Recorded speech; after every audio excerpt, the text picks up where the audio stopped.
저는 오늘 예민한 주제긴 하지만 정치와 관련된 책을 소개해 드리려고 가져왔습니다. 하나는 조지 레이코프의 코끼리는 생각하지 마 라는 책이고, 또 하나는 조너선 하이트의 바른 마음이라는 책입니다. 10대 때는 부끄럽게도 대통령이 누구인지 아는 수준으로만 정치에 관심을 갖다가 나름대로 20살 때부터 꽤 오랫동안 정치를 보고 듣고 또 욕하고 다양하게 생각을 해왔어요. 근데 그 와중에 진짜 정말 중요하게 생각했던 거는, 정치에도 제가 제 신념을 너무 많이 적용해서 생각했던 것 같아요. 가령 저는 인간을 볼 때 한 개인의 도덕성, 높은 도덕성을 가지고 있는지 아닌지에 따라 그 사람이 좋은 사람인지 아닌지를 좀 판단했던 것 같아요. 제 주변 사람한테 적용하는 것도 어리석었던 문제였지만, 정치인에게 적용하고 정치에 적용하는 것 자체가 얼마나 어리석었는지를 또 한 번 다시 한번 깨닫게 해준 책이 이 두 권의 책이어서 여러분께 소개를 시켜드리려고 합니다. 우선은 이전의 영상에서도 말씀드렸지만 제가 가진 도덕성이 얼마나 편협한지 많은 책을 통해서 알게 되었는데요. 정치에 관한 거는 또 달랐거든요. 정치인은 청렴해야 되지 않나? 결백해야 되지 않나? 이런 생각을 좀 많이 했던 것 같은데, 그 생각이 얼마나 또 편협하고 어리석었는지를 깨닫게 해주었던 책입니다. 먼저 코끼리는 생각하지 마부터 말씀을 드릴게요. 이 책은 제가 좀 읽은 지가 오래되어서 이번에 다시 한번 열어서 무엇이 있었나, 어떤 것 때문에 내가 이런 생각을 하게 되었나 다시 한번 펼쳐보게 되면서 정리를 좀 다시 해봤는데요. 코끼리는 생각하지 마의 핵심 키워드는 프레임이에요. 여기에 책에도 써 있는데 진보와 보수, 문제는 프레임이다 라고 쓰여 있거든요. 그래서 이 책을 전체를 관통하는 하나의 키워드는 프레임이라고 생각하시면 돼요. 그러면 도대체 프레임이 무엇인가? 우리가 어떤 거를 판단할 때 생각보다 많은 것들에 갇혀서 생각을 하고 있어요. 우리는 굉장히 논리적이며 이성적이며 전체를 보고 판단하는 거라고 생각하지만, 사실은 우리가 보는 것들은, 기사를 예로 들면은요, 이미 기자가 자기의 관점으로 쓴 글이거든요. 그러다 보니 이미 한번 필터링이 되었다고 보시면 돼요. 어떤 사건을 봤을 때 우리가 직접 목격하면서도 제 주관 때문에 사실 프레임이 한번 씌워지는데, 하물며 남인 기자가 씌운 프레임을 가지고 우리는 그 글을 접하기 때문에 완전히 객관적일 수는 없다는 거죠. 여기 이 책에서는 이렇게 말을 하는데요. 보수가 만든 언어 프레임으로 이미 선택된 단어를 그대로 진보가 가져가서 사용할 경우에는 그 단어에 갇혀서 진보만의 의견을 펼칠 수가 없어요. 이 책에서 프레임의 사례를 들어주고 있는데, 미국 사례이긴 하지만 이해하기가 쉬울 것 같아서 이 사례를 한번 소개시켜 드리려고 합니다. 2008년에 오바마 대통령이 당선되고 나서 오바마는 새로운 건강보험법을 적용하려고 해요. 근데 그때 당시에 그것에 대한 반응이 나쁘지는 않았어요. 오바마는 그 조항을 저렴한 건강보험법이라고 이름을 칭했어요. 그랬을 때 아무도 나쁘다고 말하지 않았고, 보수 세력도 그것에 반박하거나 반대하는 운동을 하지 않았어요. 근데 보수 세력은 그 대신 이것을 조금씩 바꿔서 부르기 시작했어요. 첫 번째로는 자유와 생명이라는 두 도덕적 영역을 선택해서 그것을 공격하기 시작했어요. 생명과 관련해서는 이 제도에 사망선고위원회가 포함되어 있다고 말하면서 계속 공격을 했어요. 그러니까 이게 무슨 뜻이냐면, 노인의 생사를 결정하는 안락사를 강요하는 것이다 라는 프레임을 막 씌워버린 거예요. 그러면서 이게 자유를 박탈한다는 식으로 몰아간 거죠. 그러면서 이 이름이 이제 저렴한 건강보험법으로 많은 사람들의 지지를 받았잖아요. 그걸 완전 깨버리기 위해서 이 새로운 법안을 오바마 케어라고 부르기 시작을 해요. 그러면서 저렴함이라는 사람들이 좋아하는 키워드를 쏙 뽑아버리고 좀 부정적으로 오바마 케어라고 부르기 시작한 거예요. 이렇게 막 반복하다 보니까 사람들한테 이게 각인이 되어버린 거예요. 그런데 오바마가 실수를 한 게 하나 있어요. 이 멸칭, 그러니까 오바마 케어를 그대로 받아들인 거예요. 그래서 오바마가 케어한다는 뜻으로 이 명칭을 사용하려고 자신한테 유리하게 전환을 하려고 했어요. 근데 그게 실패를 했어요. 그래서 오바마 케어는 오바마가 잘못한 부분으로 바뀌어버린 거예요. 사실 사람들의 지지를 굉장히 강력하게 받았던 법안임에도 보수주의자가 짜놓은 프레임으로 들어가 버리자마자 이게 빼앗기고 만 거죠. 보수주의자가 만들어낸 프레임 속의 단어를 그대로 사용할 경우에는 진보한테 유리할 것이 하나도 없다는 거죠. 그래서 무엇을 해야 하냐? 진보는 진보 스스로 스토리텔링을 해야 한다는 거예요. 그 진보가 패배하는 이유는 다른 데 있지 않다는 거죠. 보수주의자가 만들어낸 그 프레임 속의 단어를 그대로 사용하기 때문이죠. 그리고 또 하나, 보수에 비해 진보가 뭉쳐지지 않는 이유도 이야기를 하는데요. 도덕이라는 문제로 회초리질을 진보가 너무 심하게 한다는 거예요. 그럼 보수주의자들은 그 도덕이라는 것에 그렇게 집착하지 않아요. 이것에 대해서 이 책에서는 좀 그냥 그렇다고만 말을 하지 그것에 대한 근거에 대해선 자세하게 말씀해 주진 않거든요. 왜 그럴까 좀 궁금하기는 했어요. 근데 여기 이 책으로만 마무리를 일단 하자면 보수의 프레임에 말려들지 말고 보수주의자들처럼 좀 잘 뭉쳐서 진보주의자 너희들도 좀 서로를 독려하고 하나하나 지적하지 말고 도덕에 너무 집착하지 말고 좀 뭉쳐봐라. 그래서 하나의 뜻을 이뤄봐라. 이런 식으로 말해주는 거였어요. 그러니까 이거는 한마디로 진보주의자들, 진보 정치인들을 조금 회초리질하면서 좀 잘해봐 너희들 약간 이런 느낌으로 책이 마무리가 되었어요. 이 책을 보면서 느낀 바로는 내가 보수주의자가 짜놓은 프레임에 놀아나고 있진 않나? 이런 생각을 좀 하게 되었고요. 제가 도덕적 가치관에 대해서 좀 집착하는 면모가 있다고 말씀드렸잖아요.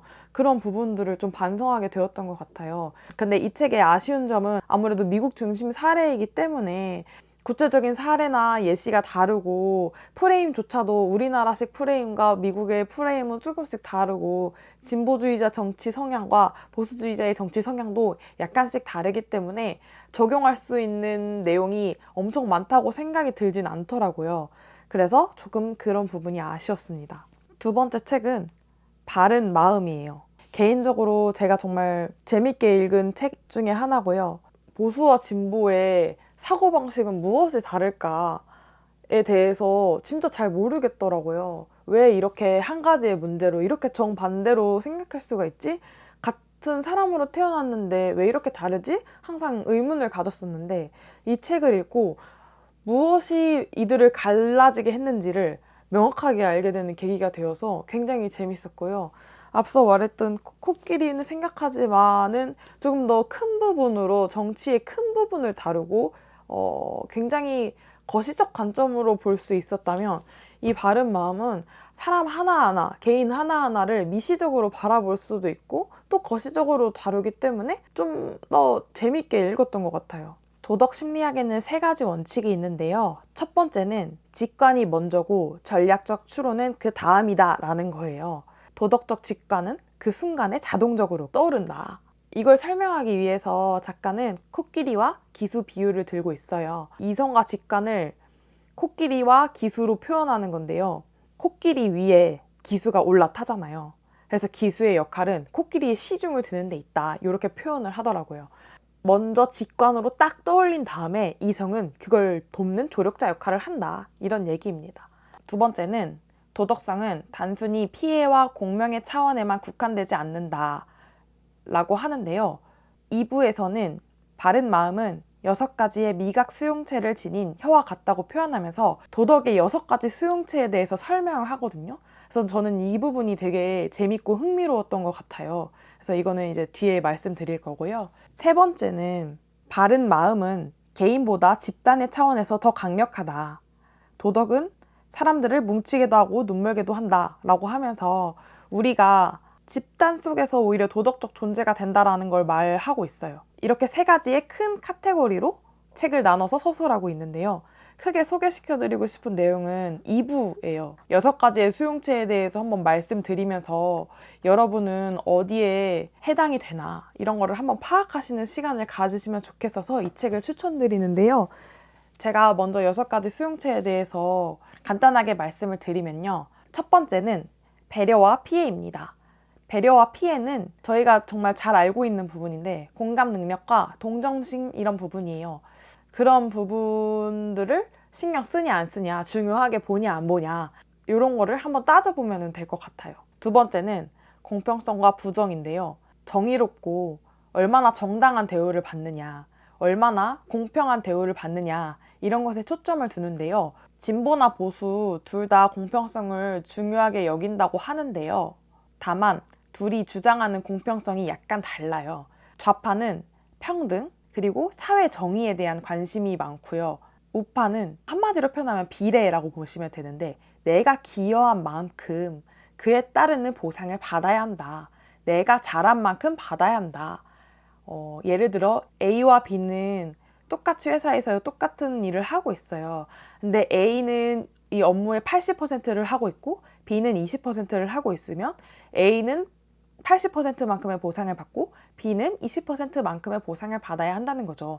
이 둘은 같은 조건으로 일을 하지만 일은 A가 훨씬 많이 하니까 받아가는 건 달라야 된다는 거예요. 보상을 받아가는 건.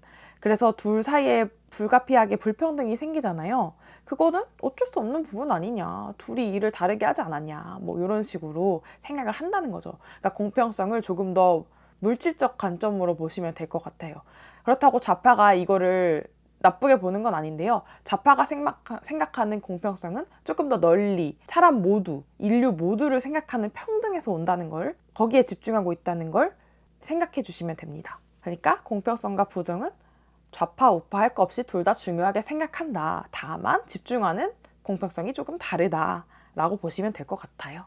세 번째는 충성심과 배신이에요. 집단에 대한 충성심을 말하는 거예요. 우리나라에 충성해야 된다. 우리 집단에 충성을 해야 된다. 이런 건데요. 애국심과 연결되어 있다고 보시면 돼요.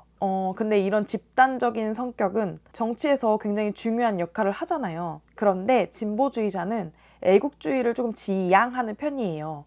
진보주의자들은 우리 내 집단에 국한돼서 생각하기보다는 조금 더 널리 세계 시민주의를 지향하고 있어요. 충성심을 중시하는 유권자들의 표심을 얻기가 좀 어렵죠. 이런 부분 때문에. 왜냐하면 충성심을 중시하는 사람들은 아무래도 우리 집단을 먼저 생각해. 우리 집단이 더 중요해. 라는 마음을 갖고 있잖아요. 그렇다 보니까 이런 진보적으로 세계 시민 모두를 사랑해야 돼. 우리 모두는 하나야. 우린 지구촌이야. 라는 것에 대해서 조금 더 불만을 가질 수가 있다. 이런 거죠.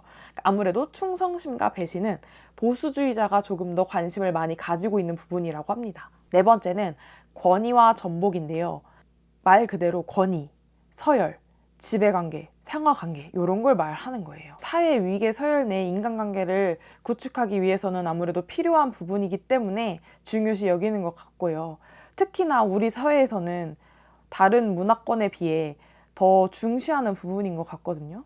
근데 이런 거를 중시하는 거는 주로 보수주의자들에게서 나타난다고 합니다. 진보주의자들은 아까 1번에 말했던 공평성과 평등이 조금 더 전 인류적이고 전 세계적이잖아요. 그러다 보니까 각각 개인이 더 평등하고 공평하다에 초점이 맞춰져 있기 때문에 상대적으로 권위와 전복 이런 거에는 관심이 없는 경향을 갖고 있습니다. 다섯 번째로는 고귀함과 추함인데요. 신체의 고귀함, 순결, 동정 이런 것들을 중시하는 거라고 보시면 돼요. 이 고귀함과 추함은 개인을 하나로 뭉치게 해서 도덕 공동체를 이루려는 힘을 가지고 있다. 라고 보시면 됩니다. 이거는 종교로 예를 들 수가 있는데요. 종교에서는 한 인간의 순결을 굉장히 중시 여기잖아요. 특히나 여성의 순결을 굉장히 강요하는 부분이 있는데 이런 부분이 도덕성으로 표출되는 거죠. 사회를 좀 질서를 유지하게 하는 경향이 있기 때문에 이런 걸 강요한다고 봐요. 그래서 이런 부분은 예상했다시피 보수주의자들에게서 나타나는 특징이고요.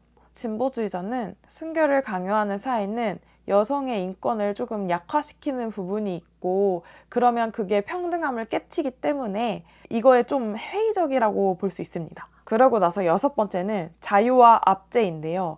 억압에 대한 저항과 자율성 이런 걸 중요시 여기는 거고요. 이거는 진보나 보수 모두가 중요시 여기는 부분이에요. 근데 다만 요거도 좀 관점이 다른데요. 진보는 아까 말했듯이 첫 번째와 또 연관이 있는 건데요. 장소와 상관없고요. 집단과 상관없습니다. 모든 곳의 약자를 존중하고요. 모든 곳의 개인에게 평등을 중시 여기는 경향이 있습니다. 그런데 보수주의자는 지역주의적 특징을 보이는데요. 아까 말했듯이 자신의 내 집단을 굉장히 중시 여기기 때문에 내 집단을 조금 더 우위에 두는 경향이 있죠. 그래서 진보주의자가 생각하는 자유와 압제랑은 약간 다른 면모를 가지고 있다. 이렇게 6가지인데요. 진보주의자에게는 첫 번째와 두 번째인 배려와 피해, 공평성과 부정에 조금 더 높은 수치를 보이고 있고요. 이 두 가지 도덕성에 집중되어 있어요. 좌파의 도덕성은 한 두 개의 수용체에 활성화가 되어 있는 거예요. 반면 우파는 이 6가지를 다 중요시 여겨요. 배려와 공평성은 물론이고 충성심과 권위, 고귀함을 모두 폭넓게 지지를 하고 있기 때문에 5가지, 6가지의 수용체가 다 열려 있다 라고 보시면 될 것 같아요. 다시 정리를 하면 배려와 공평성은 진보와 보수 모두 중요시 여깁니다. 그런데 진보가 조금 더 수치가 높다고 보시면 돼요. 그리고 충성심과 권위, 고귀함은 진보는 딱히 고려 대상이 아니라서 수치가 많이 낮아요. 근데 보수는 이것에 대한 수치가 굉장히 높습니다. 진보는 2개의 수용체를 가지고 있고 보수는 5개의 수용체를 가지고 있다라고 보시면 돼요. 근데 재미있는 건 진보가 2개, 보수가 5개이기 때문에 보수가 좀 더 까다로울 거라고 생각하시지만 그 반대로 작용을 하고 있어요. 진보가 보수의 잘못을 지적하는 것이 보수가 진보를 지적하는 것보다 더 많다고 보시면 돼요. 그 이유는 진보는 공평성과 배려를 거부하는 문장을 접할 때 보수보다 상대적으로 더 큰 충격을 받는다고 하더라고요. 여러분이 좋아하는 것이 2개일 때와 좋아하는 것이 5개일 때 어떤 사람이 더 집착성이 높아진다고 보세요? 당연히 2개를 좋아하는 것에 더 집착을 많이 보이지 않을까요? 그러니까 진보주의자는 2개의 수용체에 굉장히 많은 집착을 하고 있다고 보시면 돼요. 그래서 공평성과 배려에 어긋나는 것을 보면 더 크게 분노를 하고 더 크게 흥분을 한다고 보시면 돼요. 그리고 충성심과 권위, 고귀함의 중요성을 나타내는 문장들을 보면은 또 보수보다 더 큰 충격을 받아서 해롱해롱 하는 거예요. 공평성과 배려를 너무너무 사랑하기 때문에 그것을 부정하는 문장이거나 그것을 신경 쓰지 않는 문장을 보면은 너무나도 크게 충격을 받는다는 거죠. 그래서 진보주의자가 더 뭉쳐지기가 어렵다고 보시면 돼요. 왜냐면 이런 것들에 너무 집착을 하다 보니까 보수주의자 성향을 띠는 사람이 미운 거는 물론이고 같은 진보주의자들끼리도 이것에 가치를 두는 것이 다 다르기 때문에 거기서도 싸움이 나는 거예요. 코끼리는 생각하지 마에서 말했던 게 뭐예요? 왜 보수주의자는 더 결합이 잘 되고 진보주의자는 더 결합이 안 된다. 그 이유는 여기에 있다고 보시면 돼요. 너무 사랑하는 거예요. 배려와 공평성을. 그러다 보니까 이것에 조금만 어긋나도 불같이 화가 나고 너무 큰 충격을 받아서 뭉쳐질 수가 없는 거예요. 그리고 진보는 상대적으로 내 집단에 대한 집착이 덜하다 보니까 진보 안에서도 이 내 집단이 형성이 좀 덜 된다고 보시면 될 것 같아요. 그래서 뭉치기가 좀 어렵다라고 보시면 됩니다. 이 책은 뒤에 이런 얘기도 나와요. 왜 가난한 사람들이 보수를 지지하는가 이런 얘기도 나오는데 이것도 보면서 많은 생각을 하게 되었어요. 사람들이 투표를 할 때는 아까 첫 번째 말씀드린 것과 마찬가지로 직관을 통해서 선택을 한다는 거예요. 근데 그 직관이 생각보다 경제적 이익보다는 자신이 가진 도덕적 가치관이 더 먼저 발휘가 된다는 거예요. 진보주의자는 가난한 사람들에게 복지 제도를 해서 경제적인 이점을 줘야 된다라고 말하고 있잖아요. 진보주의자가 대통령이 되거나 국회의원이 될 경우 가난한 사람들에게 조금 더 떨어지는 경제적 이득이 많을 거란 말이죠. 근데 그럼에도 불구하고 생각보다 가난한 사람들에게도 더 크게 작용하는 것은 경제적인 이득이 아니라 자신이 가진 신념이라는 거예요. 근데 그 신념을 진보주의자보다는 보수주의자가 더 잘 건들고 있다는 거죠. 여기서 아까 말했던 6가지 수용체를 생각해 보시면 더 이해하기 쉬울 것 같은데 진보주의자는 2개의 수용체를 가지고 있지만 보수주의자는 5개의 수용체를 가지고 있잖아요. 그래서 가난한 사람들이 상대적으로 이 많은 도덕적 수용체에 더 마음이 움직이기가 쉽다는 거죠. 가난한 사람들이 충성심이나 권위, 고귀함에 더 관심이 많을 가능성이 높다는 거예요. 경제적 어려움 속에서도 오히려 심리적인 안정과 정체성을 찾아서 간단 말이죠. 근데 그런 심리적 안정감을 제공할 수 있는 건 결국 내 집단이라는 거예요. 그래서 내 집단을 조금 더 중요시하는 보수주의자의 도덕적 수용체가 그들에게 더 공감적일 수 있다라는 겁니다. 제가 이런 걸 굉장히 오랫동안 의문을 가졌었거든요. 아니, 더 잘 살게 해주겠다는 사람들 말고 주로 부자인 사람들을 더 부자로 만드는 정책을 하잖아요. 근데 왜 그럼에도 불구하고 가난한 사람들의 지지를 받는가 저는 되게 오랫동안 의문이었는데 이 책을 통해서 그 의문을 한 방에 해결하게 되었습니다. 사람들의 마음, 다른 유권자들의 마음을 통찰해 볼 수 있는 계기가 되었습니다. 이 책을 읽고 저는 내가 바라는 사회는 과연 어떤 모습인가 한번 돌이켜보게 되었어요. 제가 중시하는 도덕적 수용체가 어떤 건지 생각해 보면은 제가 바라는 사회가 어떤 모습인지가 그려지는 것 같아요. 저는 공평성을 굉장히 중요시 여기거든요. 대체로 사람을 미워하진 않는데 가끔 어떤 사람을 미워할 때가 있잖아요. 근데 그런 사람들의 특징을 보면 바로 모든 사람들의 공평성을 해치거나 다수가 싫다고 하는 것을 밀어붙이는 것? 이런 부분에 있어서 굉장히 민감하게 제가 반응을 한단 말이죠. 그래서 저에게는 그런 공평성이 굉장히 중요한 가치인 것 같아요. 그러다 보니까 제가 어떤 사회를 원하고 있는지까지 연결이 되게 되더라고요. 저는 많은 사람들이 불이익을 얻지 않고 공평함을 가지고 가는 사회가 되었으면 좋겠다라는 생각을 항상 하고 있습니다. 그리고 또 나는 어떤 프레임 속에 빠져서 잘못된 판단을 하고 있지는 않은가. 내가 이렇게 믿고 있던 어떤 가치가 정말 옳은가 라고 한번 다시 되돌아보게 되는 계기가 되었어요. 언론이 말하고 있는 모습을 다 믿기보다는 이면을 들여다볼 수 있는 눈을 가지고 살아야겠다. 그러려면 어떻게 해야 되나 이런 고민을 한번 해보게 되었어요. 아직까지 크게 답을 찾은 건 아닌데요. 언론이 비추는 모습만을 가지고 그 사람, 그 정치인을 판단하고 그 정책을 판단하기보다는 내 스스로 원하는 사회가 어떤 것인지, 그럼 그 정치인이 펼치는 정책은 내가 원하는 사회를 구현할 수 있는지, 이런 거에 초점을 맞춰서 생각할 수 있는 사고력을 키우는 게 더 올바른 투표를 하는데 기여할 수 있지 않나, 그렇게 생각하게 되었습니다. 그래서 여러분들도 이런 책들을 읽어보시면서 내가 속한 사회가 어떻게 발전할 수 있는지 한 번쯤 생각해 보면서 투표를 하시면 좋을 것 같아서 이 책을 소개시켜 드리게 되었습니다. 그럼 여러분 시청해 주셔서 감사합니다.